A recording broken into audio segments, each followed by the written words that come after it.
চিন্টু বাবা, আমি শুনেছি এখানকার খাবারগুলো অনেক সুন্দর হয়। হ্যাঁ, এখন আর কথা না বলে খাওয়া শুরু করো। চিন্টু, এই না, আমি তোমাকে খাইয়ে দেই। ওয়াও মা, এখানে খাবারগুলো অনেক সুন্দর। নাও না, জলদি করে খাও, তারপর আমিও খাবো। গরুর মতো খাচ্ছে লোকটা। মা, আমার অনেক ঝাল লেগেছে, একটু পানি দাও। চিন্টুর বাবা, পানি বোতলটা দাও তো। না, আমি খাওয়া দাওয়া করছি, তুমি হাত দিয়ে নিয়ে নাও, ওই যে পানি আছে। এই লোকটা যে কত বড় হলো। কিন্তু এই নাও। বাবা দিন দিন খারাপ হয়ে যাচ্ছে। আরে বাহ, এখানে খাবারটা তো আসলে অনেক সুন্দর এবং জুসটা অনেক সুন্দর। আরে এ কি, এটা দেখি বিল তো আমি দিব না, এক কাজ করি চিন্টুর মা দিয়ে দে। চিন্টুর বাবা, আমার কিন্তু এসব ভালো লাগে না। আরে কি বলছো না বলছো, আমি তো কিছু শুনতে পারছি না। আরে 2000 টাকা বিল এসেছে। আচ্ছা সমস্যা নেই, আমি বিলটা দিয়ে দিচ্ছি, এই নাও।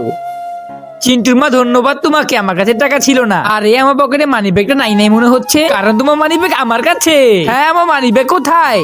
আসলে মানি ব্যাগটা আমি নিয়েছি, কিন্তু আমার ব্যাগে তো একটা টাকাও নেই। তুমি অপেক্ষা করো, আমি টাকা নিয়ে আসছি। কিন্তু ভিডিওতে যাওয়ার আগে তোমার যদি আল্লাহর নাম লেখা এই ছবিটা ভাল লেগে থাকে, তাহলে ভিডিওতে লাইক করে একটা সাবস্ক্রাইব করে দিও। আর আল্লাহর এই সুন্দর নামটা কমেন্ট বক্সে লিখে যেও। আর তুমি যদি আল্লাহর এই নামটা কমেন্ট বক্সে না লেখো, তাহলে আমি বুঝে নিব তুমি আল্লাহকে একটু ভালোবাসো না।